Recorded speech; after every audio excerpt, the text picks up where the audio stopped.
to Tamil Gospel Tabernacle channel.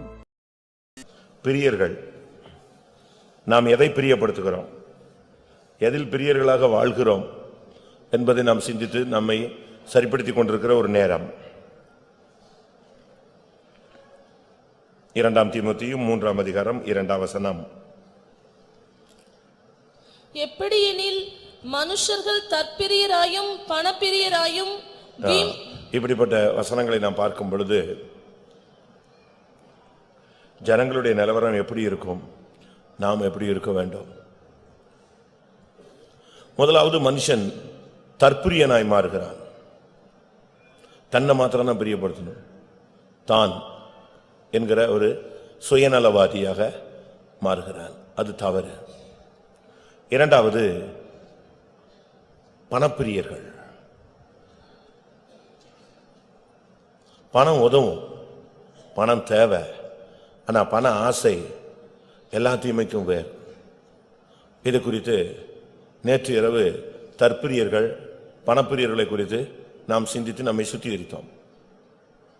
இன்றைக்கு காலையில் நாம் அடுத்து 2 தீமோத்தேயு 3 அதிகாரம் 4 வசனத்தில், துரோகிகளாயும் துணிகரமுள்ளவர்களாயும் இருமாப்புள்ளவர்களாயும் தேவ பிரியராயிராமல் சுகபோக பிரியராயும். அங்கே நாம் சொல்லப்பட்டிருக்கிறது சுகபோக பிரியர்கள். பெந்தேகோஸ்தே மார்க்கம் என்பது, கிறிஸ்தவ மார்க்கம் என்பது சிலுவை மார்க்கம். இதுல சுகபோகத்துக்கு நாம் இடம் கொடுக்க கூடாது. கர்த்தர் கொடுப்பார், பிசாசு கூட கொடுப்பான். பிசாசு சொல்றான், ஏசுட்ட என் காலில் விழுங்க, உலகத்தினுடைய மகிமையெல்லாம் உங்களுக்கு என்ன செய்யறேன் தாரன்னு சொன்னான். விழுந்தா தந்திருப்பான். நம்ம விசுவாசிகள் கூட பிசாசின் காலில் போய் விழுந்து உலகத்தின் மகிமையை வாங்கி கொள்றாங்க.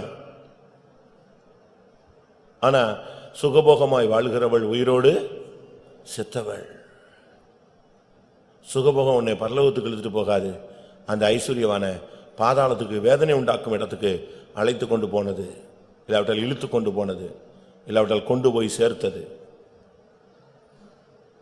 நான்காவதாக, கலாத்தியர் 1:10 இப்பொழுது நான் மனுஷரையா தேவனையா யாரை நாடி போதிக்கிறேன்? மனுஷரையா பிரியப்படுத்த பார்க்கிறேன். நான் இன்னும் மனுஷரை பிரியப்படுத்துகிறவனா இருந்தால் நான் கிறிஸ்துவின் ஊழியக்காரன் அல்லவே.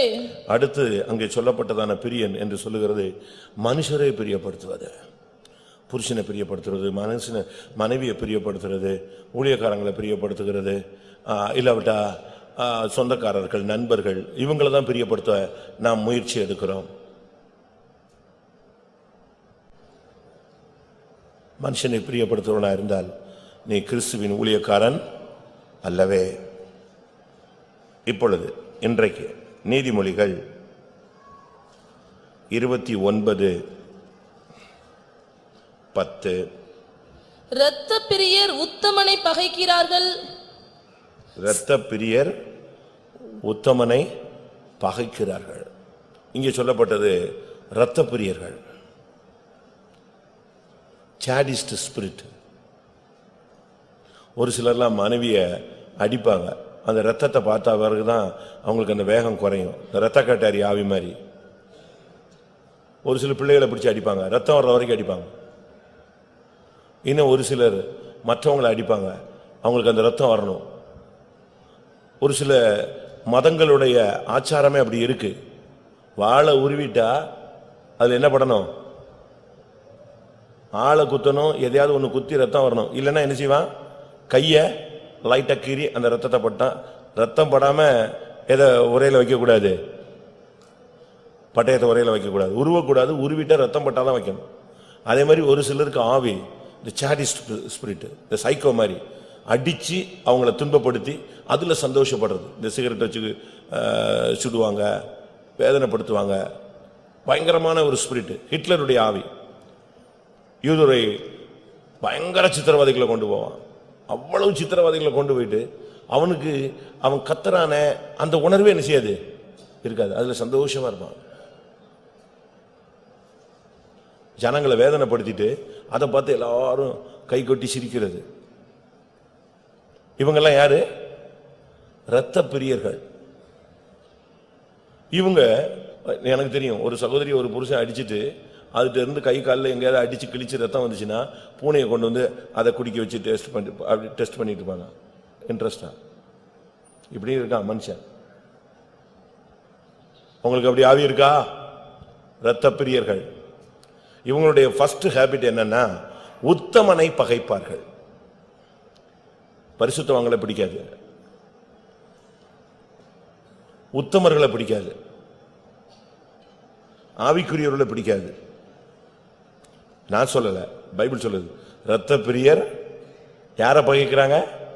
உத்தமனை பகைக்கிறார்கள். ஒரு ஆவிக்குரியவன், ஒரு ஜெபிக்கிறவன், ஒரு புத்தி சொல்றவன், ஒரு முழங்கால் நிக்கிறவன், நல்ல கர்த்தருக்காக நிக்கிற மனுஷன், பாவத்துக்கு விலகின மனுஷன், அவன் தான் உத்தமன். தன் மனதை அடக்குபவன்,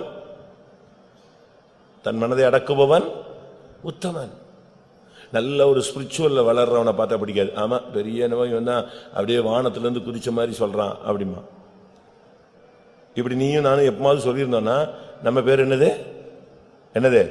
இரத்த பிரியர். 2 சாமுவேல் 16 அதிகாரம் 16, 17, 18 சாரி தப்பு, 2 சாமுவேல் 16, 7, 8. சீமேயி அவனை தூஷித்து, இரத்த பிரியனே, பேலியாளின் மனுஷனே, தொலைந்து போ, தொலைந்து போ. சவுலின் ஸ்தலத்தில் ராஜாவான உன்மேல் கர்த்தர் சவுல் வீட்டாரின் இரத்த பழியை திரும்ப பண்ணினார். கர்த்தர் ராஜ்யபாரத்தை உன் குமாரனாகிய அப்சலோமின் கையில் ஒப்பு கொடுத்தார். இப்போதும் இதோ உன் அக்கிரமத்தில் அகப்பட்டாய், நீ இரத்த பிரியனான மனுஷன் என்றான். எப்படி? சீமேயி தாவீத கல்லு மண்ணு அள்ளி போட்டு நாசமா போனான். சொல்லும் போது அவன் சொன்ன குற்றச்சாட்டு என்னது? நீ ஒரு இரத்த பிரியன். பாருங்க, அவனால ஆலயத்தை கட்டவே முடியல கடைசி வரைக்கும். யாருக்கு? ஆலயத்துக்காக லட்சக்கணக்கில் கோடிக்கணக்கில் சேர்த்து வைக்க சக்தி இருந்துச்சு தவிர, கர்த்தர் சொல்லிட்டாரு, நீ யுத்தத்தில் அதிகமாக ரத்தம் செஞ்சு இருக்கிற, அதனால நீ என்ன செய்யாத, ஆலயத்தை கட்டாத, வேண்டாம். ஆனா ஆலயம் கட்டணும்னு பயங்கர பிரதிஷ்டை பண்ணியிருந்தாரு. யாரு? தாவீது ஆலயத்தை கட்டணும்னு என்ன பிரதிஷ்டை பண்ணியிருந்தான்? பெட்ல மெத்தையில படுத்து தூங்க மாட்டேன், நைட்ல தூங்கவே மாட்டேன். ஜெபிச்சானா? அப்படி ஜெபிச்சானா? 132 சங்கீதம் 2, 3, 4, 5. அவன், நான் கர்த்தருக்கு ஒரு இடத்தையும் யாக்கோபின் வல்லவருக்கு ஒரு வாசஸ்தலத்தையும் காணும் மட்டும் என் வீடாகிய கூடாரத்தில் பிரவேசிப்பதும் இல்லை, என் படுக்கையாகிய கட்டிலின் மேல் ஏறுவதும் இல்லை, என் கண்களுக்கு நித்திரையையும் என் இமைகளுக்கு உறக்கத்தையும் வரவிடுவதும் இல்லை என்று கர்த்தருக்கு ஆணையிட்டு யாக்கோபின் வல்லவருக்கு பொருத்தனை பண்ணினான். எப்படி பொருத்தனை பண்ணிருக்கான் பாருங்க.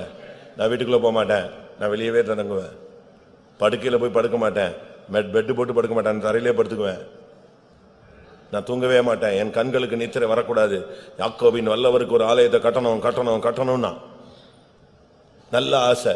கணக்கு வழக்கில்லாத பொண்ணும் பொருளும் சேர்த்து வச்சுட்டான். ஆனா ஃபைனலா வரும்போது கர்த்தர் சொன்னாரு, இல்ல, நீ என் ஆலயத்தை கட்ட மாட்டாய். எப்படி இருக்கும் வாசிங்க. நீ 1 நாளாகமம் 28:3. ஆனாலும் தேவன், நீ என் நாமத்துக்கு ஆலயத்தை கட்ட வேண்டாம், நீ யுத்த மனுஷனாய் இருந்து இரத்தத்தை சிந்தினாய் என்றார். எப்படி? நீ ரத்தத்தை சிந்தினதுனால, ரத்தப்பழி உன் மேல இருக்கிறதுனால நீ சண்டை போட்டு சண்டை போட்டு சண்டை போட்டு சண்டை போட்டு சண்டை போட்டு அப்படியே ராஜ்யபாரத்தை ஸ்திரப்படுத்தினாலும், என் ஆலயத்தை கட்டுக்கணும்னு ஒருத்தன் ஆசைப்பட்டானா அவன் எதை சிந்தக்கூடாது? ரத்தம் சிந்தக்கூடாது, மற்றவனை வேதனைப்படுத்தக்கூடாது, மற்றவனை நீ சிலுவையில் அறிஞ்சு கையும் காலையும் ஆணியில் அடிச்சு முள்ளு முடி சூட்டி முதுகெல்லாம் பிச்சு எடுத்து ரத்த வலியை வச்சுட்டு நீ இங்க வந்து என் கோயிலை வந்து அழகா கட்டணும்னு ஆசைப்படாத. நீ என் ஆலயத்தை கட்ட, மறுபடியும் வாசிங்க, என் ஆலயத்தை நீ என் நாமத்திற்கு ஆலயத்தை கட்ட வேண்டாம். வேண்டாம், வாய மூடுன்ட்டாரு. வேண்டாம், அந்த சப்ஜெக்ட் பேசாத. நீ உன் பிரதிஷ்டையெல்லாம் தூக்கி குப்பையில போடு. என்ன பெரிய பிரதிஷ்டை பண்ணிட்ட? யாக்கோபின் வல்லவருக்கு நான் ஆலயத்தை கட்டுவேன். நீ சிந்தின ரத்தம் எவ்வளவு இருக்கு யோசிச்சு பாருங்க. அதெல்லாம் நீ சரிப்படுத்தணும். உன் மூலமா ரத்தம் சிந்தின எத்தனை பேரை ரத்தம் சிந்தனை வச்சியோ, துக்கப்படுத்த வச்சியோ, வேதனைப்படுத்தினியோ, அவளை பற்றி நீ ஒப்புரவாகு. அதனால சீமையை வந்து சொன்னா, ரத்த பிரியனே தொலைந்து போ. கர்த்தர் சவுலின் வீட்டின் ரத்த பலியை அவன் தலையில சுமத்திட்டாரான்னு சொன்னான். வழியெல்லாம் ஏசிக்கிட்டே தான் வந்தான், ரோடா. இவன் அழுதுகிட்டே போய்கிட்டே இருக்கான், செருப்பு கூட போடல, வெறுங்காலாய் போய்கிட்டு இருக்கான். ஐயோன்னு அபிசாயி துள்றான், வெட்டிட்டமா குத்திட்டுமான்னு. இவன் சொன்னா கம்முன்றான், அவன் ஏசிட்டு போறான், விடுறான்னு சொல்றான். கர்த்தர் அவனை ஏச சொல்லியிருக்காரு, மண்ணள்ளி போட சொல்லியிருக்காரு, கல்லள்ளி போட சொல்லியிருக்காரு. அவன் சொல்லிக்கிட்டே கூட வரான், ரத்த பிரியனே தொலைஞ்சு போ, ரத்த பிரியனே தொலைஞ்சு போ. கர்த்தர் பாடுற அவனை நியாயம் திருத்திட்டார். எப்படி இருக்கும் நம்முடைய பெயர்? ரத்த பிரியனா? ரத்த பிரியர்கள் உத்தமனை பகைக்கிறார்கள். உன்னால ஆவிக்குரியனோட ஐக்கியமாக முடியுதா? சபையில் எவெல்லாம் கொலைப்படியும் அவன் கூட போய் உனக்கு டைப் ஆக முடியும். எவன் பின்மாற்றத்தில் இருக்கானோ அவன் கூட போய் சேர்ந்துக்குவ. எவன் சபையிலுடைய உபதேசத்துக்கு அமாரா இருக்கானோ அவன் கூட சேர்ந்துக்குவ. உனக்கு கர்த்தருக்காக நிக்கிற அந்த ஜனத்தோடு நிக்க உத்தமமான ஒரு கூட்டத்தை ஆயத்தப்படுத்துறார் இல்லையா? இந்த சபையினுடைய நோக்கம் ஒரு பெருந்திரள் கூட்டம் அல்ல. லூக்கா 1ஆம் அதிகாரத்தில் சொல்லி இருக்கிறது, உத்தமமான ஜனத்தை ஆயத்தப்படுத்துறது தான் நம்முடைய டார்கெட்டு. நம்ம மினிஸ்ட்ரியினுடைய டார்கெட்டு அதுதான். அதுக்கு தான் கர்த்தர் உன்னையும் என்னையும் கொண்டு வந்திருக்கிறார். 1:17 பிதாக்களுடைய இருதயங்களை பிள்ளைகளிடத்திற்கும் கீழ்ப்படியாதவர்களை நீதிமான்களுடைய ஞானத்திற்கும் திருப்பி உத்தமமான ஜனத்தை கர்த்தருக்கு ஆயத்தப்படுத்தியாக. இதுதான் நம்முடைய ஊழியம். எந்த ஜனத்தை? மதுரையிலிருந்து ஒரு 400 விசுவாசிகளை ஆயத்தப்படுத்தும்படியாக இல்ல. இந்த 400ல 40, 80, 150, 380 யார மாறணும்? உத்தமமான ஜனத்தை ஆயத்தப்படுத்துறதா ஊழியம். ஆனா இந்த உத்தமனா உனக்கு பிடிக்காது. ஏன்னா அவன் கண்டிப்பான், அவன் புத்தி சொல்லுவான், உன்னை சரிப்படுத்தணும்னு நினைப்பான். ஆவிக்குரிய வாழ்க்கையில வந்துட்ட பிறகு நம்மில் எத்தனை பேர் இரத்த பிரியர்களாக இருக்கிறோம்? 2 சாமுவேல் 21:1 பார்க்கும் பொழுது, தாவீதின் நாட்களில் 3 வருஷம் ஓயாத பஞ்சம் உண்டாயிருந்தது. அப்பொழுது தாவீது கர்த்தருடைய சமூகத்தில் விசாரித்தான். கர்த்தர் கிபியோனியரை கொன்று போட்ட சவுலுக்காகவும் இரத்த பிரியரான அவன் வீட்டாருக்காகவும் இது உண்டாயிற்று என்றார். நீயும் நானும் இரத்த பிரியனா இருந்தா நமக்கு பஞ்சம் உண்டாகும். வறுமை, கஷ்டம், தடை, தரித்திரம், சாபம், வாய்க்கல இப்படிலாம் நீங்க சொல்றீங்கன்னா உங்களுக்குள்ள இரத்த பிரியனுடைய ஆவி இருக்கான்னு பாருங்க. சவுலுடைய குடும்பத்தாராகிய இரத்த பிரியர்கள் நிமித்தம் இந்த ஓயாத பஞ்சம், ஒரு நாள் இல்ல, எத்தனை பஞ்சம்? எத்தனை வருஷம்? 3 வருஷம். தாவீதின் காலத்துல பயங்கர பஞ்சம். அவனும் இந்த பஞ்சத்தை போக்குறதுக்கு என்னெல்லாமோ பண்ணி பார்த்தான், ஒன்னும் செட் ஆகல. கடைசியில் கர்த்தர்ட்ட போய் கேட்டான், ஆண்டவரே இது என்ன சுவாமி, இவ்வளவு பெரிய பஞ்சம் என் தேசத்துல வருஷ கணக்கா இழுத்துக்கிட்டே போதேன். அப்ப சொன்னாரு, இது இரத்த பிரியனான சவுல் நிமித்தம், அவன் வீட்டார் நிமித்தம் வந்தது. உன் ஆசீர்வாதத்துக்கு தடை உன்னுடைய ரத்தம் சிந்துகிற புத்தினால் தான். மற்றவங்களுடைய இரத்த பலிகளுக்கு நீ நீங்களாகணும். அடுத்தவங்க இரத்த பலிக்கு நீ உள்ள போய் சிக்கிடக்கூடாது. உன் நிமித்தம் ஒருவன் இடரல் அடைந்தால் தப்பு. இந்த சபையிலிருந்து ஒருத்தன் உன் நிமித்தம் இடரலாடி வெளியே போயிட்டான்னா தொலைஞ்ச நீதான் கணக்கு. அவனா போய் தன் அக்கிரமத்தில் போனான்னா வேற விஷயம். உன்னுடைய செயல், உன்னுடைய பேச்சு, உன்னுடைய ஏதாவது ஒன்று அவனை இடற வைக்க கூடாது. தாவீது ஒரு இரத்த பிரியன், அதனால கர்த்தர் ஆலயத்தை கட்ட விடல. சவுல் ஒரு இரத்த பிரியன், அப்படினால அவனுடைய ஓட்டம் ஜெயமா முடியல. அவனுடைய ஓட்டம் ஜெயமா முடியல. அதே நேரத்தில் ஒரு பெரிய பஞ்சம் தேசத்துக்கு வர்றதுக்கு அவனுடைய இரத்த பிரியனுடைய ஆவி போராடினது. சங்கீதம் 5:6, 5ஆம் சங்கீதம் 6ஆம் வசனம். பொய் பேசுகிறவர்களை அழிப்பீர், இரத்த பிரியனையும் சூதுள்ள மனுஷனையும் கர்த்தர் அருவருக்கிறார். இரத்த பிரியனா இருந்தா கர்த்தர் உன்னை அருவருக்கிறார். அப்படிதான் பைபிள் சொல்லுகிறார். இரத்த பிரியனையும் சூதுள்ள மனுஷன், இருதயத்தில் ஒண்ணு வச்சுக்கிட்டு வெளியே அப்படி சிரிக்கிறது, கபட நாடகம் ஆடுறது, இப்படிப்பட்ட ஆவிகள்லாம் வஞ்சிக்கிற, ஏமாற்றுகிறது, சிரிச்சுக்கிட்டே இருப்பான், கழுத்தை அறுத்துருவான். ஸ்லோ பாய்சன் இவெல்லாம், சபையினுடைய ஸ்லோ பாய்சன். யோசிச்சு பாருங்க, நம்முடைய வாழ்க்கையில நம்ம எப்படி இருக்கிறோம்? இரத்த பிரியர்களை கர்த்தர் அருவருக்கிறார். இரத்த பிரியனை ரொம்ப நாள் நீடிக்க முடியாது. பாதி வழியிலேயே அவுட் ஆயிடுவான். சவுல்லாம் சீக்கிரமா செத்துட்டான். அவனா போய் ஈட்டியை நட்டி திருப்பி விழுந்து இன்னொருத்தன் வந்து வெட்டி, ஐயோ அவனுடைய வாழ்க்கை. அதனால தான் சொல்லியிருக்கிறது, இரத்த பிரியனை கர்த்தர் பாதி வயதில் எடுத்துடுறாரு, தூக்கிடுறாருன்னு சொல்லுது. சங்கீதம் 26:9. சாரி, வாசிங்க. என் ஆத்துமாவை பாவிகளோடும் என் ஜீவனை இரத்த பிரியரோடும் கூட வாரிக்கொள்ளாதேயும். இரத்த பிரியரோடு சேர்ந்து என் ஆத்துமாவை வாரிக்கொள்ளாதேயும். காரணம் என்ன? 55ஆம் சங்கீதம் 23ஆம் வசனம். தேவனே, நீர் அவர்களை அழிவின் குழியில் இறங்க பண்ணுவீர். இரத்த பிரியரும் சூதுள்ள மனுஷரும் தங்கள் ஆயுளின் நாட்களில் பாதி வரையிலாகிலும் பிழைத்திருக்க மாட்டார்கள். ஆயுசுல எவ்வளவு தூரம் கூட அவன் நிக்க மாட்டான். பாதி வயசோட அவன் க்ளோஸ் ஆயிடுவான், தூக்கிட்டு வரவன். நீங்க பாருங்க, இந்த ரவுடிஸ் எல்லாம் பண்ணுவாங்க. 30-35 வயசுல இன்னொருத்தவன் போட்டு போயிடுவான். அப்படித்தானே? பட்டயத்தை எடுத்தால் பட்டயத்துல உனக்கு என்னது முடிவுன்னு பைபிள் சொல்லிது. சின்ன வயசுல செத்து போயிடுறாங்க. இவன் 2 பேரை கொண்டுருவான். அவன் டைம் பார்த்து கரெக்டா வச்சு இவனை க்ளோஸ் பண்ணிட்டு போயிடுவான். அப்ப இந்த இவங்களுக்கு என்னது? இரத்த பிரியர்கள். இரத்த பிரியர்களுடைய முடிவை பத்தி பைபிள் சொல்லுகிறது, அவர்கள் பாதி வயதை கூட என்ன செய்ய மாட்டார்கள், கடந்து போக மாட்டார்கள். அதனாலதான் அவன் சொல்றான், இரத்த பிரியனுடைய போல ஏன் ஆத்துமாவை பாதி வயசுல எடுத்துறாதீங்க ஆண்டவரே அப்படிங்கிறான். எப்படி ஆவி இருக்கா? இந்த பார்வனுடைய ஆவி எப்படின்னா, அந்த ஜனங்களை போட்டு அட்டி அட்டி அட்டின்னு ஆலோட்டிகளை வச்சு மேய்க்கிறது, இந்த மாடு அடிக்கிற மாதிரி அடிக்கிறது. அவங்க பாவம் அந்த செங்கலை குறைய அறுத்துட்டு வந்தா அவங்களுக்கு உடனே சொல்லுவாங்க, அவங்களுக்கு நாங்க தாளடிகள் தர மாட்டோம். செங்கல் அறுத்தா கூலி என்னது? பணம் கிடையாது, நெல்லு கிடையாது, என்னது? வைக்கோல். எப்படி இருக்கும்? செங்கல் அறுத்தா கூலி என்ன கிடையாது, பணமோ பொருளோ கிடையாது. எது? என்னது? தாளடிகள். அப்படின்னா என்னது? வைக்கோல் அறுத்துட்டு போனது போக மிச்சது. இதை எடுத்துக்கிட்டு அவன் கொண்டு போய் அந்த வயல்ல இருந்து எடுத்து கொண்டு போய் அவங்க என்ன செய்யணும், சேர்த்து வச்சிருப்பாங்க.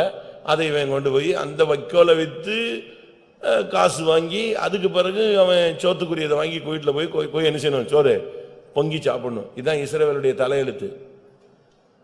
எப்படி இருக்கும் பாருங்க. டைம் ஆன பொழுது, ஜனங்கள் விடுதலையை தேடின பொழுது பார்வோன் சொன்னா, நீ எதுக்கு அவனுக்கு வைக்கோல் கொடுக்குற? கொடுக்காத, வேலையை கரெக்டா வாங்கு, சாயங்காலம் வெளியே அனுப்பு. அவன் போய் வயல்வெளியில எதை தேடி எடுத்துக்கிட்டோம், வைக்கோலை பொறுக்கி அதை கொண்டு போய் திருப்பி வித்து சோத்து சாப்பிட்டோம். அப்பதான் அவனுக்கு புத்தி வருங்கண்ணா. வாசிங்க எப்படி இருக்கான்னு பாருங்க. அப்பொழுது ஜனங்களின் ஆலோட்டிகளும் அவர்கள் தலைவரும் புறப்பட்டு போய் ஜனங்களை நோக்கி, உங்களுக்கு வைக்கோல் கொடுப்பதில்லை, நீங்களே போய் உங்களுக்கு அகப்படுகிற இடங்களில் வைக்கோல் சம்பாதியுங்கள். எப்படி இருக்கும்? 7ஆம் வசனம். செங்கல் வேலைக்கு நீங்கள் முன்போல இனி ஜனங்களுக்கு வைக்கோல் கொடுக்க வேண்டாம், அவர்கள் தாங்களே போய் தங்களுக்கு வைக்கோல் சேர்க்கட்டும். எப்படி இருக்கும்? வேலையெல்லாம் செஞ்சுட்டு இவன் வயல்வெளியில போய் வைக்கோல் எடுத்து அதை கொண்டு போய் கடையிலையோ எங்கேயோ மார்க்கெட்ல கொடுத்து அதுல இருந்து என்ன செய்யணும், சோத்துக்குரியதை வாங்கிட்டு போய் சோறு வாங்கிட்டு வரட்டும். அப்பதான் புத்தி வரும்னா. என்ன மாதிரி ஸ்பிரிட் பாருங்க, கொடுமையான ஒரு ஆவி. நம்ம ஆளுங்க கூட அப்படித்தான். 12 ரூபா கொடுத்துட்டு அதுக்கு 28 ட்ரிப்பு கணக்கு கேட்பான். கொடுத்தது எத்தனை ரூபா? 12 ரூபா. அதுல 4 பேர் சாப்பிடணும், 7 பேர் குழம்பு வைக்கணும். இதுல வேற வாய்க்கு ருசியாக இருக்க வேண்டும். மெனு கொடுத்துட்டு போயிடுவாரு. நீ எந்த காலத்துல இருக்கிற? கற்காலத்துல இருக்கிறியா? அதுல வேற டேஸ்டா இருக்கணும், இல்லைன்னா அதுக்கு அடிப்பாரு, இல்லைன்னா கோவப்படுவாரு. 5 ஸ்டார் மாதிரி இருக்கணும். அது எவ்வளவு செலவழிச்சாய், அதுல எவ்வளவு மீதம் எடுத்தாய்? நீ அதே 12 ரூபாய்க்கு நீ அதே குழம்பு வச்சு நீ கொடுத்துரு, அவ வேலைக்கு போட்டோம், நீ சமையல் ஆயிரு, பொம்பளைய மாறிடு. உனக்கு இப்படி செய்ய முடியுமா? யோசிச்சு பாருங்க. இதெல்லாம் தவறு. ஆனா இவர் தேவைப்பட்டா போய் ஒரு பிரியாணி சாப்பிட்டு வந்துருவாரு, 4 முட்டை சாப்பிட்டு வந்துருவாரு, தோசை சாப்பிட்டு வீட்டுக்கு வந்துருவாரு, அமைதியா ஒண்ணு தெரியாத மாதிரி உட்காந்துக்குவாரு. அப்படியா? இதெல்லாம் சேடிஸ்ட் ஸ்பிரிட்டுங்க. மற்றவங்களை துக்கப்படுத்தி வேதனைப்படுத்தி அதுல குளிர்காயிற ஒரு பழக்கம் தப்பு. உனக்கு பிதாவின் சிந்தை இல்லை, உனக்கு தாயின் சிந்தை இல்லை. அடுத்ததாக ஏசாயா 56:10. அவனுடைய காவற்காரர் எல்லாரும் ஒன்றும் அறியாத குருடர், அவர்கள் எல்லாரும் குலைக்க மாட்டாத ஊமையான நாய்கள், தூக்க மயக்கமாய் புலம்புகிறவர்கள், படுத்துக் கொள்ளுகிறவர்கள், நித்திரை பிரியர். அவங்களுக்கு எது ரொம்ப முக்கியம்? தூக்கம்தான். விட்டா தூங்கிட்டே இருப்பான். இந்த கும்பகர்ணன் ஒருத்தர் இருந்தானா, 6 மாசம் தூங்குவானா. அந்த 6 மாசம் கழிச்சு கூட அவனை அவசரத்துக்கு எழுப்பணும்னா யாரை வச்சுதான் எழுப்பணும்? படிச்சிருக்கீங்களா ஸ்கூல்ல? யாரை வச்சுதான் எழுப்பணும்? யானையை வச்சுதான் எழுப்பணுமா? எழுப்ப மாட்டான். படிச்சிருக்கீங்களா? அப்படி கதை கேட்டிருக்கீங்களா? அதே மாதிரி நம்ம ஆளுங்கெல்லாம் ஐயோ படுத்துட்டான், அதோட முடிஞ்சு போச்சு. ஏசு வந்துட்டு போயிட்டு திருப்பி உபத்திரவ காலம் முடிஞ்சா கூட எழுப்ப மாட்டான். ஆண்டவரும் கூட ஒரு டைமுக்கு பிறகு சொல்றாரு, அவனை எழுப்பாத, தொலைஞ்சு போட்டுங்கிறாரு. எழுப்பாத, அவன் தான் மடங்கி படுத்துட்டானே. ஆதியாகமம் 49ஆம் அதிகாரம். யூதா பாலசிங்கம் இறை கவர்ந்து ஏறி போனான். 9வது வசனம். யூதா பாலசிங்கம், நீ இறை கவர்ந்து கொண்டு ஏறி போனாய். என் மகனே, சிங்கம் போலும் கிளச்சிங்கம் போலும் மடங்கி படுத்தான், அவனை எழுப்புகிறவன் யார்? அவ்வளவுதான். 4 மணி ஜெபத்துக்கு எழுப்புகிறவன் யார்? ட்ரெயின் போகும்போது எழுப்புகிறவன் யார்? எங்க போய் எழுப்புறது? அவன் காத்திருப்படத்துல எல்லாரும் ஆவியில் டமால் டிமால்னு இடிச்சுக்கிட்டு இருந்தா கூட அவன் தூங்கிட்டு தான் இருக்கான். அது ஃபேக்டரியில தூங்கி பழக்கம். ஃபேக்டரியில பெரிய பெரிய இன்ஜின் தட்டா தட்டா தட்டான்னு ஓடும். இவன் அங்கேயும் தூங்கிட்டே இருந்திருப்பான். இங்க கொண்டு வந்து விட்டா இது அடுத்த மிஷின், அதுலயும் அழகா தூங்கிட்டே இருப்பான். கடலே கொந்தளிக்குது, கப்பல் தடுமாறிக்கிட்டு இருக்கு, இருக்கிறவெல்லாம் பைத்தியம் முடிச்சிட்டு இருக்கான். யோனா எங்க இருக்காரு? யோனா என்ன பண்ணாரு? அவன் பேசாம தூங்கிட்டு இருந்தான். போய் எழுப்புனாங்க, என்னப்பா உனக்கு பிரச்சனை? நீ யாரு? நான் தான், நான் ஊழியக்காரன். ரைட்டு, அப்ப பிரச்சனை எப்படி இருக்கேன்னு? அப்படியா, நான் தான் போல் இருக்கு பிரச்சனை. ரொம்ப சிம்பிளா சொல்றான், நான் தான் தப்பு பண்ணிட்டேன், தூக்கி போடுங்க சேவம். அப்படியாவது ஊழியத்தை விட்டு போய் செத்தாவது நல்லா இருக்கும்னு முடிவு பண்ணிட்டான். அப்படித்தானே? தூக்கம் பாருங்க அவனுக்கு எப்படி வரும். அதனாலதான் கர்த்தர் சொல்றாரு, மனவாட்டியாய் மாறின பின்பு ஒரு ஆள் தூங்கினா கர்த்தர் சொல்றாரு, அவனை எழுப்பாரு, போய் தொலைட்டும். வாசிங்க, உன்னத பாட்டுல சொல்றாரு, எனக்கு பிரியமானவளுக்கு அவளுக்கே மனதாக மட்டும் எப்போ எழுமணும்னு நினைக்கிறாலும் நினைஞ்சு வரட்டும், அது வரைக்கும் நீங்கள் அவளை விழிக்க பண்ணாமலும் எழுப்பாமலும் இருங்கள் என்று மறையின் மேல் உங்களுக்கு ஆணையிடுறேன், சத்தியம் சொல்றேன். எவனும் போய் அவளையும் எழுப்பிடாத. உன்னத பாட்டு 2:7. எருசலேமின் குமாரத்திகளே, எனக்கு பிரியமானவளுக்கு மனதாக மட்டும் நீங்கள் அவளை விழிக்க பண்ணாமலும் எழுப்பாமலும் இருக்கும்படி வெளிமான்கள் மேலும் வெளியின் மறைகள் மேலும் உங்களை ஆணையிடுகிறேன். அவ்வளவுதான். எழுப்புனா அவங்களுக்கு துக்கம். அப்படிதானே? தூங்குறாங்க, கூட்டத்துல ஜபத்துல தூங்குறாங்க, அவங்களை எழுப்புனா என்ன இருக்கும்? உடனே பக்கத்துல எழுப்புனா ஆளை கட்டிச்சிருவாங்க. இல்லைன்னா ஒரு பொய் சொல்லுவாங்க, நான் ஜெபிச்சுக்கிட்டு இருந்தேன் அப்படிம்பாங்க, நான் முழிச்சுதான் இருக்கேன் அப்படிம்பாங்க. அதனால கர்த்தர் பார்த்தார், நீ அவளை விழிக்க பண்ணாமலும் இரு, எழுப்பாமலும் இரு. அவ்வளவுதான். விட்டுட்டு போயிடு, கூட்டம் முடிஞ்சிட்டு போட்டும், எல்லாரும் லைட் ஆஃப் பண்ணிட்டு போட்டோம், அது பாட்டு தூங்கட்டும்.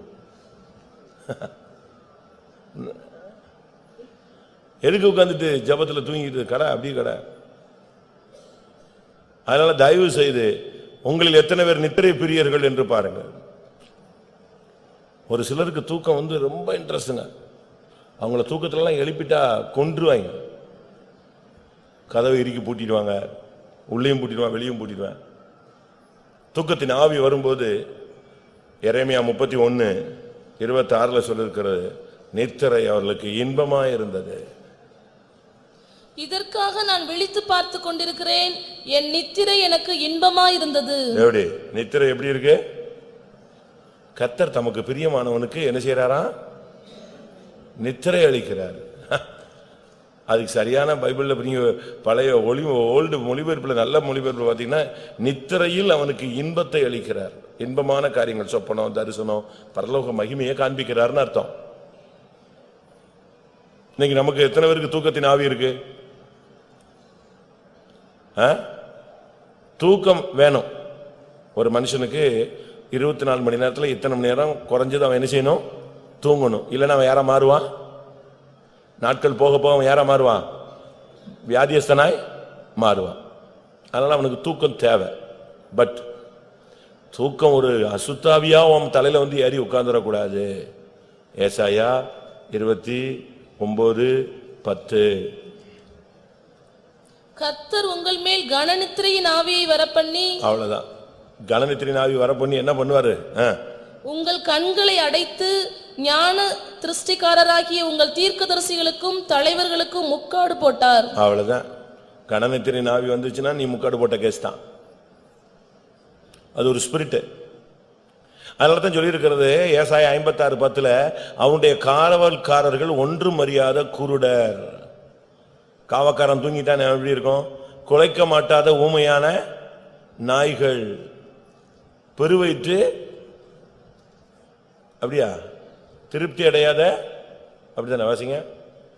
அவனுடைய காவற்காரர் எல்லாரும் ஒன்றும் அறியாத குருடர், அவர்கள் எல்லாரும் குலைக்க மாட்டாத ஊமையான நாய்கள், தூக்க மயக்கமாய் புலம்புகிறவர்கள், படுத்துக் கொள்ளுகிறவர்கள், நித்திரை பிரியர். எப்படி? வியாதி இல்ல, ஆனா அப்பப்ப போய் படுத்துக்குவாங்க. புஸ்கு புஸ்குன்னு போய் ஓடுறது, படுத்துக்கிறது, கொஞ்ச நேரம் ரெஸ்ட். நீங்க பாருங்க, தூங்குனீங்கன்னா என்ன நடக்கும்? பள்ளியில் தூங்கினவன் கல்வி இழந்தான். ஜபத்தில் தூங்கி நின்னா நீ ஜெயம் இழந்தாய். உன் டைம் முடிஞ்சு போயிடும். பிசாசு உன்னை தூங்க வச்சு தன்னுடைய வேலையை அழகாக கண்டு போயிடுவான். நித்திரை அது கரெக்டா இருக்கணும். ஒரு சிலர்லாம் பாருங்க, நைட் 2 மணிக்கு படுத்தா கூட 4 மணிக்கு கிளம்பிடுவாங்க. 10 மணிக்கு படுத்தாலும் கரெக்டா 4 மணிக்கு கிளம்பிடுவாங்க. நம்ம அப்படி இல்லை, நமக்கு அந்த பிராக்டிஸ் இல்லை. நித்திரையை பத்தி பைபிள் சொல்லுகிறது, அது மரித்த நிலவரம். எபேசியர் 5:14. ஆதலால் தூங்குகிற நீ விழித்து மரித்தோரை விட்டு எழுந்திரு. தூங்குகிற நீ விழிச்சிரு, கரெக்ட், அதோட முடிஞ்சது. ஆனா அடுத்து என்ன சொல்லிருக்கு? மரித்தோரை விட்டு என்ன செய்ய? எழும்பு, அப்பொழுது கிறிஸ்து உன்னை பிரகாசிப்பார். தூக்க மயக்கத்தை ஜெயிக்கணும். அது ஒரு பிராக்டிஸ் பண்ணுங்க. ஆண்டவரே, எனக்கு கனநித்திரையின் ஆவியிலிருந்து எனக்கு ஒரு விடுதலை தாங்க சுவாமி. பைபிள் சொல்லுகிறது, 1 மணி நேரமாவது என்னோடு கூட விழித்திருக்க கூடாதா? ராத்திரியிலே முதற் சாமத்தில் எழுந்து மூர்ச்சித்து கிடக்கிற உன்னுடைய பிள்ளைகளுடைய பிராணனுக்காக உன் கைகளை ஏறெடு. இரவு முழுவதும் என் கைகள் தளராமல் விரிக்கப்பட்டிருந்தது. அப்ப நைட்டு வந்து நீ தேவ சமூகத்தில் இருக்கணும். நைட்டெல்லாம் நீ உனக்கு டைம் கிடைக்கும் போது, அதனால தான் ஊழியத்தில் சொல்லுவாங்க படுத்து தூங்கக்கூடாது. ஊழியத்தில் சொல்ற கான்செப்ட் என்னது? தூக்கம் வராது, ஆனாலும் இவர் படுத்துக்கிட்டு தலையணை இங்க வச்சு அங்க வச்சு ஃபேனை கூட்டி குறைச்சி ஒரு 2 சீட்டு இழுத்து போட்டு அப்படி இழுத்து போட்டு எல்லாரும் தள்ளி போ, சத்தம் போடாத, இப்படிலாம் சொல்லி ட்ரை பண்ணி தூக்கத்தை கொண்டு வராத. படுத்து தூங்காத, தூங்கி படுன்னு சொல்லுவாங்க. உன்னை அறியாமலே உனக்கு தூக்கம் வந்து படுத்துட்டேன்னா ஓகே. ஆனா நீ அந்த டைமுக்கு போய்கிட்டு உடனே அப்படி அந்த மிலிட்டரி மாதிரி போய்கிட்டு உடனே படுத்துக்கிட்டு ஜபத்துக்கு போகாம அங்க போகாம இங்க போகாம அப்படிலாம் இருக்கக்கூடாது. கனநித்திரையின் ஆவிக்கு நீ இடம் கூடாது. தூக்கம் உன்னை தரித்திரனாய் மாற்றும். வாசிங்க நீதிமொழிகள் 20:13. தூக்கத்தை விரும்பாதே, விரும்பினால் தரித்திரனாவாய். அவ்வளவுதான். தூங்கிட்டு இருக்கலாம். இன்னைக்கு வேலைக்கு போகாம தூங்கலாம், நாளைக்கு வேலைக்கு போகாம தூங்கலாம், ஒரு வாரம் வேலைக்கு போகாம தூங்கலாம். கேட்டா போன வாரம் வாங்கின சம்பளம் இருக்குல்ல, அதை செலவழின்னு சொல்லலாம். எல்லாம் காலியான பிறகு திருப்பி நீ போகணும், வேலை கிடைக்காது. திருப்பி கொஞ்ச நாள்ல நீ யாரா மாறுவ? நீ தரித்திரனாய் மாறிடுவாய். யோசிச்சு பாருங்க. மிலிட்டரியில இல்லாவிட்ட போலீஸ்ல எல்லாம் தூங்கிட்டா திடீர்னு செக்கிங் வருவாங்க. வந்து என்னத்தை எடுத்துட்டு போயிடுவான்? இவன் கையில் இருக்கிற கன்னு, இவன் கையில் இருக்கிற எடுத்து வச்ச தொப்பி, இதெல்லாம் தூக்கிட்டு போயிடுவான். திருப்பி சஸ்பெண்ட் தான், மெமோ தான், டிகிரேட் பண்ணுவான். நம்ம இதுல ஒண்ணும் கிடையாது. ஒரே ஒரு டிகிரேட் வரும், வருகை வரும்போது போக மாட்டேன், டப்புன்னு ரிவர்ஸ் ஆயிடும். கனநித்திரையின் ஆவிக்கு நீங்க இடம் கொடுக்க கூடாது, சுறுசுறுப்பா இருக்கணும். இது ரொம்ப முக்கியமான ஒரு பாதை. நீதிமொழிகள் 23:21. குடியனும் போஜன பிரியனும் தரித்திரராவார்கள், தூக்கம் கந்தைகளை உடுத்துவிக்கும். அவ்வளவுதான், தூக்கம் கந்தைகளை உடுத்துவிக்கும். தூக்கத்துக்கு நீங்க இடம் கொடு. நித்திரை பிரியர்கள் அவாடு படுத்து கிடமா, வேலைக்கு போக மாட்டான். 8:30 பஸ். இந்த பிள்ளைங்க பாருங்க, 7:45 8 மணிக்கு தான் எழும்பும். அதுவும் இவங்களை இந்த பிடிச்சி ஊழிக்கு எழுப்பி டைம் ஆயிடுச்சுன்னா 8ன்னு எழும்பின உடனே பாருங்க, அதுக்கு பிறகு பாத்தீங்கன்னா பம்பரமா சுத்துங்க. எத்தனை மணி நேரத்துக்கு, எத்தனை நிமிஷத்துக்குள்ள? அங்க போன பாத்ரூம்ல இன்னொரு ஆள் இருக்கும் வீட்டுல, நான் அவசரமா போகணும், தட்டா புட்டான்னு கத்தி அவனை உடச்சு கதவை தண்ணியை தூக்கி தலை வழியா ஊத்தி, தலை நனைஞ்சது காயாம அங்க இருந்து வெளியே ஓடி வந்து இவங்க சாப்பாடை தூக்கிட்டு ரெடியா நிப்பாங்க. ஒரு இட்லி சாப்பிட்டு போ, அரை இட்லி சாப்பிட்டு போகணும். அதை தூக்கிட்டு புக்குக்கெல்லாம் எடுத்துக்கிட்டு எங்க வந்துருவாங்க, ரோட்டுக்கு வந்துடும். திருப்பி தலையை தோட்டல, அதுக்கு ஒரு வியாதி. அப்படித்தானே? இதெல்லாம் வேணுமா? எழும்பு. குணசாலியான ஸ்திரீ எப்ப எழும்புவா எப்ப தூங்குவான்னு பாருங்க. தமிழ்ல ஒரு பழமொழி உண்டு, பின்தூங்கி முன்னெழுவாள். யாரு? அடுத்த வார்த்தை சொல்லுங்க, அதை சொல்ல மாட்டேங்கிறீங்க. பின்தூங்கி முன்னெழுவாள் பத்தினின்னு சொல்லியிருக்கான். எப்படி? ஒரு சரியான குணசாலியான ஒரு பெண்ணு லேட்டா தூங்குவா, எப்படி எழும்புவா? அது அப்படி பைபிளுக்கு வாங்க. நீதிமொழிகள் 31:15. இருட்டோடே எழுந்து தன் வீட்டாருக்கு ஆகாரம் கொடுத்து. எப்படி? எப்ப எழும்புறாளா? 7:30 மணிக்கு எழும்பி தன் புருஷனுக்கு காப்பியை கொடுத்தவளா? எப்படி? 7:30? நீயும் நானும் ஒண்ணு, ஆணும் பெண்ணும் சமம். நானும் 7:30 தான் எழுப்புவேன், 8 மணிக்கு தான் காஃபி. உனக்கு காஃபி வேணும்னா நீ வேற ஒருத்தியை கட்டி இருக்கணும். எப்படி? ஹோட்டல்ல உள்ளவளை கட்டி இருக்கணுமா? நம்ம ஆளுங்க பேசுற சும்மா வார்த்தைகள் எல்லாம் பாத்தீங்கன்னா,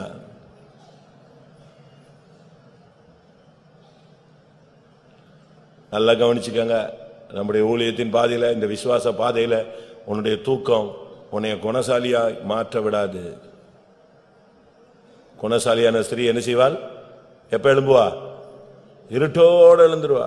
நான் நேற்று படிச்சு பார்த்தேன். ஏப்பா, அவளை மாதிரி நம்ம பிள்ளைங்கள்லாம் மாறிட்டாங்கன்னா நாமெல்லாம் மாறிட்டோன்னா எப்படி இருக்கும்? சகலகலா வல்லிவு அப்படித்தான் இருக்கு. அங்க பாத்தீங்கன்னா அவ போய் ரெட்டுக்கு ரெடி பண்ணுவா, இங்க போய் வயலுக்கு வருவா, அங்க போய் வயலை வாங்குவா, இங்க வந்து வீட்டுல பிள்ளைகளுக்கு என்ன செய்வா? குளிருக்கு ட்ரெஸ் ரெடி பண்ணுவா, அங்கிருந்து நேர போவா, வருங்காலத்தை பத்தி மகிழ்வாள். இங்க வந்தா பாத்தீங்கன்னா விளக்கு, இரவிலும் அவளுடைய விளக்கு அணையாது. அப்படி 24 hours மிஷின் மாதிரி சுத்திக்கிட்டே இருப்பா. அதான் குணசாலினே சரி. வீட்டுல போய் உட்காந்து நல்லா படிச்சு பாருங்க. சும்மா சங்கீதம் 23 படிச்சு சாகர வரைக்கும் படிச்சு, கர்த்தர் என் மேய்ப்பரா இருக்கிறார், கர்த்தர் என்னை மேய்ப்பரா இருக்கிறார். குணசாலியான ஸ்திரியை தேடிப்பாரு, படிச்சுப்பாரு. அவ எத்தனை மணிக்கு எழும்புறா, எத்தனை மணிக்கு தூங்குறா, வீட்டுக்காரங்களுக்கு எப்படி சாப்பாடு கொடுக்குறா, அவங்க பிள்ளைங்க என்ன சொல்றாங்க அவங்க அம்மாவை பார்த்து. அவங்க அம்மாவை பார்த்து பிள்ளைங்களாம் என்ன சொல்லிச்சு? அந்த குணசாலியான ஸ்திரியை பார்த்து அவங்க அந்த தாயை பார்த்து பிள்ளைங்க என்ன சொல்லிச்சு? 28. அவள் பிள்ளைகள் எழும்பி அவளை பாக்கியவதி என்கிறார்கள். எப்படி? இப்ப நம்ம பிள்ளைங்க அப்பாவுக்கும் அம்மாவுக்கும் பஞ்சாயத்து பண்ணுது. ஏம்மா, அந்த ஆள் தான் கோவப்படுறா, நீ கொஞ்சம் அமைதியா வாயை மூடிட்டு இருறேன். யார் சொல்லி கொடுக்குறா? 3ஆம் கிளாஸ் படிக்கிறது, 38 வயசுக்கு போதிக்குது. அவர் தான் பேசுறாரு, நீ கொஞ்ச நேரம் சும்மா இரு. டாடி நீங்க போங்க, வெளியே போங்க, போயிட்டு கொஞ்சம் பொறுத்து வாங்க. இப்ப கிளாஸ் எடுக்கிறது யாரு? குடும்பம் நடத்துறதுல கண்ட்ரோல், பஞ்சாயத்து, சமாதானம் எல்லாம் யாரு பண்ணணும்? இப்படி இருக்கு நம்ம நிலவரம். குணசாலியான ஸ்திரீயை அவ பிள்ளைங்க பார்த்து சொல்றாங்களே, அவளுக்கு எழும்பின உடனே அவங்க அம்மாவை பார்த்து என்ன சொல்லுவாங்க?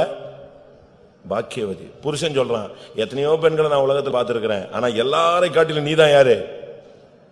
நீங்க யாராவது அப்படி ஒரு நாள் சொல்லியிருப்பீங்களா உங்க வீட்டுக்கார அம்மாவை பார்த்து? இருந்தால் சொல்லி இருப்போம். அப்படியா? நான் ஒருத்தனுக்கு சொன்னேன், டேய் பைபிள்ல மோசே அவங்க மாமனாருடைய வார்த்தைக்கு ரொம்ப கீழ்ப்படிஞ்சான். மோசே மாமனார் மாதிரி என் மாமனார் இருந்தா நான் கீழ்ப்படிச்சே ஆவேன் அப்படின்னா. அப்ப நீ மோசே மாதிரி இருக்கணும்ல. நித்திரையின் ஆவி உன்னை கந்தையை உடுத்துவிக்கும்.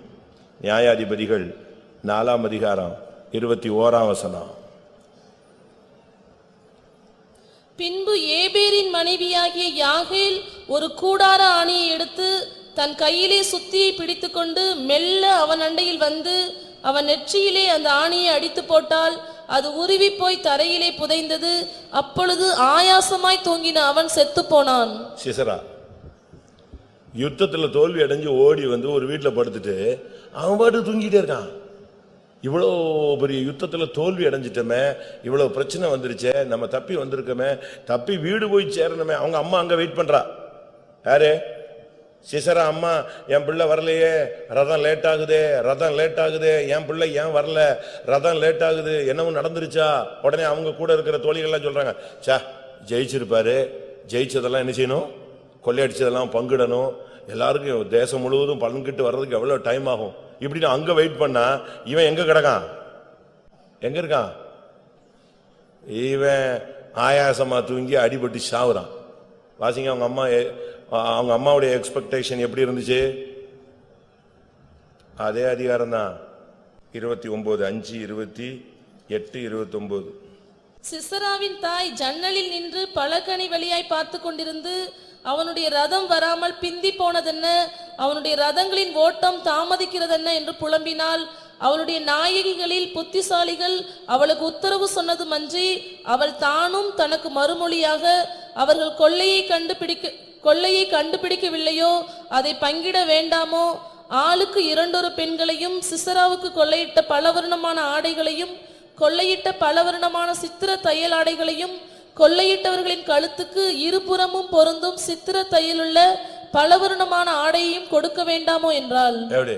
அவங்க காத்திருக்காங்க, ஆளுக்கு 2-3 பொண்ணை பிடிச்சுக்குவாங்க, அப்படி ட்ரெஸ்ஸை போட்டுக்குவான், இதை போட்டுக்குவான், அதெல்லாம் பண்ணி பங்கு எடுத்து கொடுத்து வர வேண்டாமா? அதுதான் பிள்ளை லேட்டுன்னு. பிள்ளை எங்க இருக்கு? பிள்ளை எங்க இருக்கு? ஆயாசமாய் தூங்கின அவன் அங்கேயே செத்து போயிட்டான். தூக்கம் உன்னை சாவுக்கு கொண்டு போயிடும். அதனால தான் சொல்லி இருக்கிறது, தூங்குகிற நீ மரித்தோரை விட்டு எழுந்துரு. நீ எவ்வளவு பெரிய ஆளா இருந்தாலும் தூங்கிட்டேன்னா வாழ்க்கையில தோத்துருவ. இந்த மார்க்கம் தூங்குகிற மார்க்கம் அல்ல. இஸ்ரவேலை காக்கிறவர் அது என்ன, உறங்குவதில்லை, தூங்குவதில்லை. neither sleep nor slumber அப்படின்னு என்ன அர்த்தம்? அப்படி லைட்டா கூட என்ன செய்யறது இல்ல, அசந்தறது இல்ல. நீ படுத்து இழுத்து மூடி பெட்ஷீட் மூடி தூங்க வேண்டாம். கார் ஓட்டிட்டு இருக்கும்போது நீ பெட்ஷீட் போட்டா தூங்க போற? அப்படி லேச அசரும், அதுக்குள்ள நீ வண்டி கார் எங்க நிக்கும்? பள்ளத்தில் விழுந்து நொறுங்கி அடிபட்டு கை கால் போயிடும். இந்த neither sleep nor slumber, உறங்குவதும் இல்லை தூங்க கொஞ்சம் கூட அப்படி கண் அசைவு கூட அப்படி தடுமாற்றம் கூட தெய்வத்துக்கு கிடையாது. விட்டா நம்மளாம் என்ன ஆகுறது? ஒண்ணுலாம போயிடுவோம். சிசரா அவங்க அம்மாவுடைய எதிர்பார்ப்பு பயங்கரமா இருந்துச்சு. ஆனா பிள்ளை அங்க செத்து போயிட்டான். அதுக்கு காரணம் அவனுடைய தூக்கம். நீங்க கூட யோசிச்சு பாருங்க, அவன் பயங்கரமான பராக்கிரமசாலி, தூங்கிட்டான். இந்த பெண்ணு கிட்ட வர்றா, பட்டுன்னு எழும்புறதுக்கு அவனுக்கு சக்தி இல்லை. பாருங்களேன், பட்டுன்னு எழும்புறதுக்கு என்ன கிடையாது, அந்த உணர்வு வரல. பாருங்க, உங்க ரூமுக்குள்ள யாராவது வந்தா படால்னு எழும்பணும், யார் வந்தான்னு. அதுக்குதான் நாங்க பூட்டி வச்சிருக்கோமே, யாருமே உள்ளே வர விடாம ஸ்ட்ராங்கா பூட்டி வச்சிருக்கோம். உன் ரூமுக்குள்ள ஏதாவது ஒரு அசைவு இருக்கு அப்படின்னா உனக்கு ஒரு உணர்வு வேணும். அவ கிட்ட வந்தாளா, ஆணிய எங்க வச்சா, நெத்தியில வச்சாளா, ஒரு அடி அடிச்சா, அடிச்ச உடனே இவன் ஒரு பெரிய வீரன் அல்லவா, அவன் ஒரு சேனாபதி. பட்டாள்னு பிடிச்சிட்டு எங்க வரணும், வெளியே வர வேண்டாமா? புரூஸ்லிய படிச்சிருக்கீங்களா? நம்மால் பனியன் மட்டும்தான் போடுவான் சும்மா. அவனை இயற்கைக்கு அப்பாற்பட்ட சக்தி அவனுக்குள்ள இருக்குன்னு அவனை ஓச்சிரணும்னு கவர்மெண்டே முடிவெடுத்துச்சு அப்படின்னு சொல்லுவாங்க. எந்த அளவு உண்மைன்னு எனக்கு தெரியல. சுட்டிருக்காங்க. அப்படி தம் பிடிச்சு அப்படி தோட்டாவை பிடிச்சிருவான். அது பிடிச்சிட்டு போகாது அவனை. கடைசியில் ஒரு பெரிய கிணத்துக்குள்ள ஏதோ ஒரு வேலை இருக்குன்னு சொல்லி அவனை இறக்குனாங்க, கயிறு கட்டி. போய்கிட்டே இருந்தான். அவனுக்கு புரிஞ்சிச்சு என்னத்துக்கு நம்மளை இங்கே இறங்க சொன்னாங்க. இவங்க பிளான் என்னன்னா, இவன் பாதி வரைக்கும் போன உடனே கை தணிஞ்சிடணும், அறுத்து விட்டுறணும். கயிறு இத்து போன மாதிரி காட்டி விட்டுறணும், உள்ள போய் சாவட்டும், அதோட மூடிடலாம். கயிறு அறுக்கிற மாதிரி தெரிஞ்சது பாருங்க. ஒரே தம் பிடிச்சு நேரம் எங்க வந்துட்டான், துண்டான கயிறை எட்டி பிடிச்சிட்டு மேல வந்துட்டான். அவ்வளவு விழிப்பா இருக்கிற மனுஷன் இருக்கும்போது இவன் கூடாராணியை தூக்கி வச்சு அடிச்சாலாம். அடிச்சுக்கிட்டே இருந்தாலும் டொங்கு டொங்கு டொங்கு டொங்குன்னு அடிச்சு அது தரையோடு போயிடுச்சு, முடிஞ்சது. அப்ப என்ன மாதிரி தூக்கம்? நம்ம ஆளுங்களையும் தூக்கிட்டு போய் போயிடலாம். கட்டிலோட தூக்கிட்டு போனா கூட அவங்க வாட்டுக்கு ஏதோ சொப்பனத்தில் போய்கிட்டு இருக்கும் போல் இருக்கு. கர்த்தருடைய ஆவியானவர் கட்டிலோட தூக்குறாருமா. ஒரு காத்திருப்பு கூட்டத்தில் பட்டாபுராம்ல நைட்டு 2 மணிக்கு நான் தான் காத்திருப்பு கூட்டம் நடத்திக்கிட்டு இருந்தேன். காத்திருப்பு கூட்டம் இல்லை, நைட்டு பிரேயர், சனிக்கிழமை. உச்சகட்டத்தில் எல்லாரும் ஆவியில் அறிஞ்சுக்கிட்டு இருக்கோம். அப்ப திடீர்னு ட்ரெயின் கிடைக்கலன்னு சொல்லி ரயில்வே ஸ்டேஷன் பக்கம் ஒரு பக்கத்து ஒரு விசுவாசிகள் 2 பேர் வந்துட்டான். 2 பேர் வந்த உடனே நாங்க லைட்டெல்லாம் ஆஃப் பண்ணிட்டு தான் ஆவியில் அறிஞ்சுக்கிட்டு இருக்காங்க. எல்லாரும் பிரதர்ஸ் தான், எல்லாம் ஆவியில் அறிஞ்சுக்கிட்டு இருக்கும் போது திடீர்னு பார்த்தா அந்த விசுவாசிகள் 2 பேர் ட்ரெயின் கிடைக்கலன்னு ஒரு 12:30 1 மணிக்கு உள்ள வந்துட்டான். உள்ள வந்தவொடனே யார் வந்தான்னு பாக்குறதுக்காக லைட்டை போட்டாங்க. ஒரு ஆள் பயங்கரமா ஆவியில் அறிஞ்சு குதிச்சுட்டான். பட்டன் லைட் ஆஃப் பண்ணிட்டான். அவனுக்கு டியூப்லைட் போட்டது தெரியாம தரிசனம் பார்த்துட்டோன்னு சொல்லி ஒரு பெரிய வெளிச்சம் வந்துருச்சு, குதிச்சு ஊருண்டு பக்கத்தில் உள்ளவங்க முட்டி மோதிட்டான். இப்படி கேஸ் நம்ம சபையில 2-3 பேர் இருக்காங்க.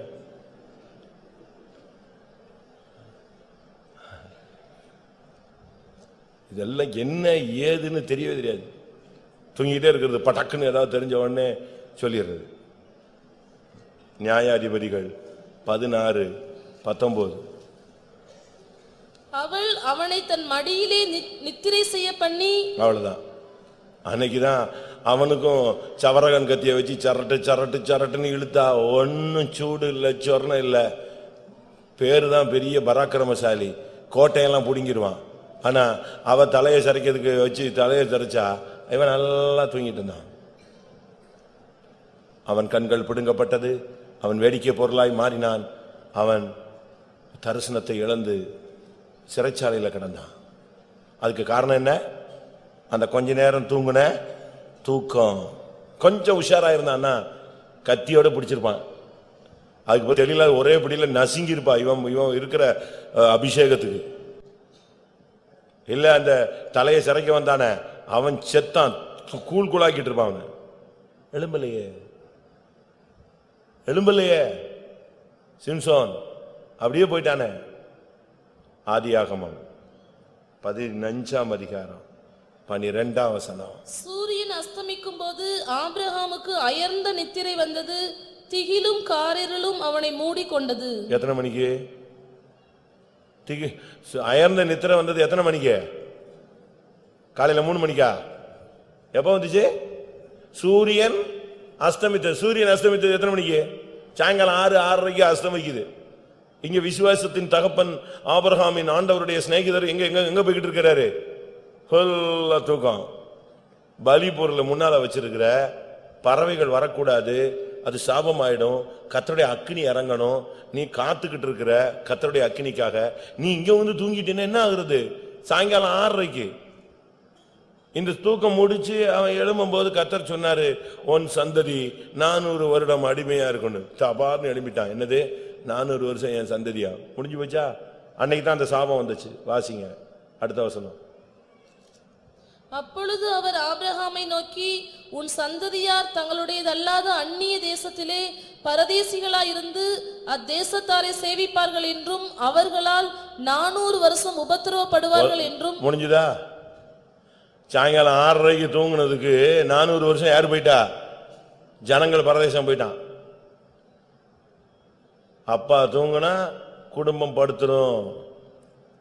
அவ்வளவுதான். அவங்க தூங்குறாங்க இவங்க தூங்குறாங்கன்னு இருக்கக்கூடாது. யார் எழுமுனையா எழும்புனால் முழங்கால் போட்டு ஜெபம் பண்ணு. எழும்பலன்னா விட்டுரு, முழங்கால நீ போடு. ஒரு ஆளாவது வீட்டுல ஒரு தேவ சத்தத்தை எழுப்பு, துதியின் சத்தத்தை எழுப்பு. நீ ஒரு ஆளாவது திறப்புல நில்லு.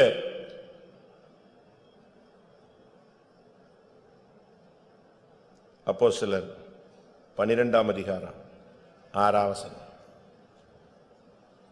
ஏரோது அவனை வெளியே கொண்டு வரும்படி குறித்திருந்த நாளுக்கு முந்தின நாள் ராத்திரியிலே பேதுரு 2 சங்கிலிகளினாலே கட்டப்பட்டு 2 சேவகர் நடுவே நித்திரை பண்ணி கொண்டிருந்தான். அவ்வளவுதான். அவன் பார்த்தான், என்னடா இது கடைசியில் பிரச்சனை போய் கடைசியில் ஊழியம் செஞ்சு கடைசியில் இப்படி மாட்டிக்கிட்டாச்சு, இனி என்னத்தை ஜெபிச்சு என்ன ஆக போகுது, ஓ இழுத்து மூடி தூங்கிட்டான். ஆனா கிருபையுள்ள தெய்வம் அவனுக்காக ஜெபிக்கிறதுக்கு 5ஆம் வசனத்துல ஒரு டீமை வச்சிருந்தாரு. அப்படியே பேதுரு சிறைச்சாலையிலே காக்கப்பட்டிருக்கையில் சபையார் அவனுக்காக தேவனை நோக்கி ஊக்கத்தோட ஜெபம் பண்ணினார்கள். அதுக்குதான் நான் சொன்னேன், உன் புருஷன் எழும்பல, மனைவி எழும்பல, பிள்ளை எழும்பலன்னு சொல்லிட்டு ஒவ்வொருத்தர காரணம் சொல்லிட்டு நீ சேர்த்து இழுத்து போட்டு முக்காடு போட்டு தூங்கிடாத. யாராவது ஒரு ஆள் எழும்பு. பேதுரு தூங்கிட்டான், ஆனா சபை தூங்கலையே. சபை தூங்குச்சா? சபை தூங்குச்சுன்னா முடிஞ்சு போச்சு. பேதுரு தூங்கிட்டாரு, ஆனா சபை அவனுக்கு தூங்கல. சபை விழித்திருந்து போராடிச்சு. கர்த்தர் தூதனை அனுப்பினார். எல்லாரும் கண்களை மூடுவோம். இன்றைக்கு கூட்டத்தில் இரத்த பிரியர்கள், நித்திரை பிரியர்கள், இந்த 2 வல்லமையிலிருந்து கர்த்தர் நம்மை விடுவிக்கட்டும். ஆமென். இரத்த பிரியர்கள் உத்தமனை பகைக்கிறார்கள். சீமேயை தாவீதை தூஷித்தான் என்று சொல்லுகிறோம். அவன் சொன்ன நியாயமான காரணம், நீ ஒரு இரத்த பிரியன், நீ ஆலயத்தை கட்ட முடியாது. இரத்த பிரியனா இருந்தால் உன் சந்ததிகள் பஞ்சத்தில் தவிப்பார்கள். இரத்த பிரியர்களை கர்த்தர் அருவருக்கிறார். இரத்த பிரியர்கள் பாதி வயதிலே ஓட்டத்தை முடிக்கிறார்கள். நித்திரை பிரியர்கள், கனநித்திரையின் ஆவிக்கு இடம் கொடுக்காதே. அது உன்னை தரித்திரனாய் மாற்றும், கந்தைகளை உடுத்துவிக்கும், உன்னை மரித்தவனாய் மாற்றிவிடும். நீ எவ்வளவு வல்லமையுள்ளவனாயிருந்தாலும், ஓ நீ நித்திரைக்கு இடம் கொடுத்தால் நீ உன்னுடைய ஓட்டத்தை சீக்கிரம் முடிப்பாய். உன் சந்ததி அடிமைத்தனத்துக்குள் போய்விடும். எல்லாரும் கொஞ்ச நேரம் 8:15 ரைட், ஒரு 15-20 நிமிஷம் எல்லாரும் முழங்கால் போட்டு தான் ஆகணும். வேற வழி கிடையாது. இந்த மார்க்கமே முழங்கால் மார்க்கம்தான். உன்னுடைய முயற்சியினால் ஜெயிக்க முடியாததை முழங்காலில் ஜெயிக்கலாம். லாங் ஸ்டாண்டிங் ப்ராப்ளம், நீடித்த பிரச்சனைகளுக்கெல்லாம் ஒரே பரிகாரம் முழங்கால் மட்டும்தான். கர்த்தாவே, ஓ உம்முடைய சன்னிதானத்தில் வசனத்தின்படி பார்க்கும் பொழுது நான் ஒரு தற்பிரியன், நான் ஒரு பணப்பிரியன், நான் ஒரு சுகபோக பிரியன், நான் ஒரு மனுஷனை பிரியப்படுத்துகிறவன். இப்பொழுது வசனத்தை கேட்ட பொழுது நான் உணர்கிறேன், ஓ நான் ஒரு இரத்த பிரியன், நான் ஒரு நித்திரை பிரியன். தேவரீர் என்னை மன்னியும். என்னுடைய ஆசீர்வாத குறைவுகளுக்கு நான் தான் காரணம், பஞ்சத்துக்கு நான் தான் காரணம், ஜீவியம் பரிசுத்தமாகாததுக்கு நான் தான் காரணம். எனக்கு பாவிகளை பிடிக்குது, பரிசுத்தவான்களை பிடிக்கலையே, என்னை மன்னியும் ஆண்டவரே. எத்தனை பேர் வாயை திறந்து சத்தமா ஜெபிக்க முடியும்? சரியா ஒரு 10 நிமிஷம் 12 நிமிஷம் எல்லாரும் தேவனை நோக்கி அபயமிடுவோம்.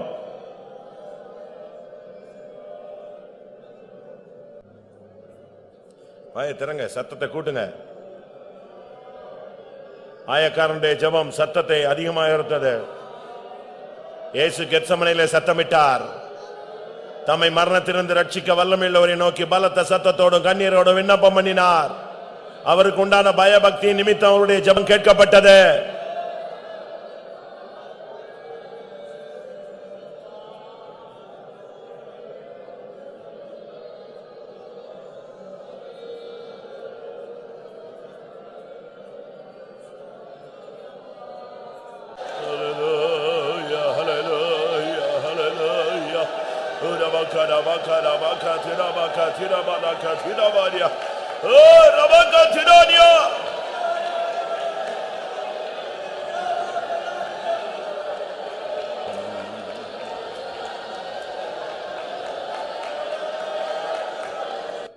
தேவனோடு ஒப்புரவாகிக் கொள்ள விரும்பினால் இந்த வசனத்தின் அடிப்படையில் மாத்திரம் அல்ல, இது போக உன்னுடைய மனசாட்சியில் பரிசுத்த ஆவியானவர் உதவியோடு உன்னுடைய ஞாபக சக்தியில் இல்லாவிட்டால் தேவன் உன்னுடைய ஆத்மாவோடு இடைப்பட்ட விதங்களில எப்படியெல்லாம் நீ உன்னை சீர்படுத்தி அறிக்கையிட்டு ஒப்புரவாக்கிக் கொள்ள விரும்புகிறாயோ அதை செய்ய முடியாக நீங்கள் எழும்பி அறிக்கையிடலாம்.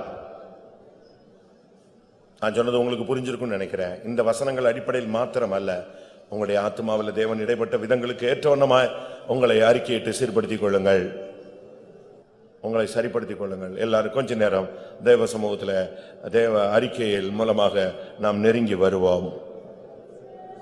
தாவீது அறிக்கையிட்டான், ஆரோன் அறிக்கையிட்டான், தானியேல் அறிக்கையிட்டான்.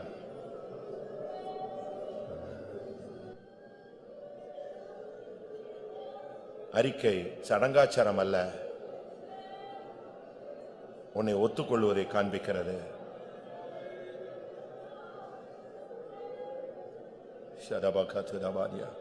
வாயை திறங்க. ஒருவேளை பக்கத்தில் உள்ள உங்களுக்கு கேட்க கூடாதுன்னு நீங்க நினைக்கலாம், பரவாயில்ல. தெய்வம் அதை கேட்கிற அளவுல உன் இருதயத்தை உடைத்து விடு, தண்ணீரை போல ஊற்றி விடு. இன்னைக்கு கர்த்தர் திட்டவட்டமாய் உன்னோடு இடைப்பட்டு கொண்டிருக்கிறார். உன்னோடு போராடுகிற வல்லமைக்கு கர்த்தர் இன்றைக்கு ஒரு நியாய தீர்ப்பை கட்டளையிடும்படியாக அவர் போராடி கொண்டிருக்கிறார். தைரியமாயிரு, விசுவாசம் உள்ளவனாயிரு, திடமனதாயிரு. வாயத்தர, உன் வாயை விரிவாய் தர. கர்த்தரதை நன்மையினால் நிரப்பட்டும். உன் கைகள் தேவனை துதிக்கட்டும், உன் ஆவி தேவனை மகிமைப்படுத்தட்டும். ஆவியினாலும் சரீரத்தினாலும் தேவனை மகிமைப்படுத்துங்க. ஒரு அக்கினி நம்முடைய மத்தியிலே உண்டு. ஆமென், ஆமென், ஆமென், ஆமென், ஆமென். உன் வாழ்க்கையில மறைமுகமாகவோ வெளியரங்கமாகவோ இருக்கிறதான சர்ப்பத்தின் வல்லமைகள் இன்றைக்கு இந்த கூட்டத்தில் சுட்டரிக்கப்பட வேண்டும். அது உன்னுடைய ஊழியத்தை கெடுத்துக் கொண்டிருக்கிறது, அது உன் ஜீவியத்தை கெடுத்துக் கொண்டிருக்கிறது, அது உன்னுடைய வாழ்க்கையை கெடுத்துக் கொண்டிருக்கிறது. இன்றைக்கு அதை உதறி போடு. நம்முடைய மத்தியில ஒரு பலிபீடத்தின் அக்கினி உண்டு. இயேசுவின் நாமத்தில் உன்னோடு போராடுகிற வல்லமைகள் அழிக்கப்படுவதாக, சுட்டெரிக்கப்படுவதாக. ஹல்லேலூயா, ஹல்லேலூயா, ஹல்லேலூயா, ஹல்லேலூயா. ஆமென். அநேக வருடங்களுக்கு முன்பு, அநேக மாதங்களுக்கு முன்பு உன்னை விட்டு விலகி சென்றதான கர்த்தருடைய ஆவியானவர் உன்னுடைய தோல்வியின் நிமித்தமாக உனக்காக போராடி பிரயாசப்பட்டும் நீ வழி விலகி போனபடினால் உன்னை விட்டு விலகி நின்ற தெய்வம் இன்றைக்கு மறுபடியும் உன்னை சந்திக்கிறார். நீ அவரை தேடினால், நீ இன்றைக்கு அவரை தேடினாய், அவர் உனக்கு தென்பட்டு கொண்டிருக்கிறார். மகனே, மகனே, உன் பாவங்கள் மன்னிக்கப்பட்டது. அடுத்து சொன்னாரு, உன் படுக்கையை எடுத்துக்கொண்டு நட. எங்க நடக்கணும்? நீ சுகமா இருந்த இடத்துக்கு நீ போய் உன் ஸ்தானத்துல போய் நிக்கணும். இன்னைக்கு உன் பாவம் மன்னிக்கப்பட்டதுன்னு சொன்னா நீ உன் ஸ்தானத்துக்கு வந்து விடுவாய், அந்த அபிஷேகத்துக்கு வந்து விடுவாய், அந்த அழைப்புக்கு நீ வந்து விடுவாய், அந்த தரிசனத்துக்கு வந்து விடுவாய், அந்த வெளிப்படுத்தலுக்கு வந்து விடுவாய். அதை போல சந்தோஷம் உலகத்துல வேற ஒண்ணுமே கிடையாது.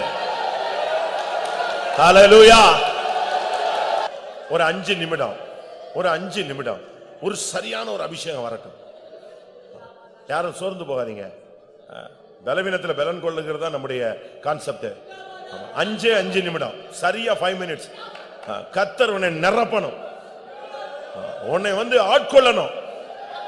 உன்னுடைய எலும்புகள் நரம்புகளுக்குள்ள அக்கினி உள்ள பூடுருவி பாயணும். கர்த்தருடைய ஆவி உன்னை நிரப்ப வேண்டும்.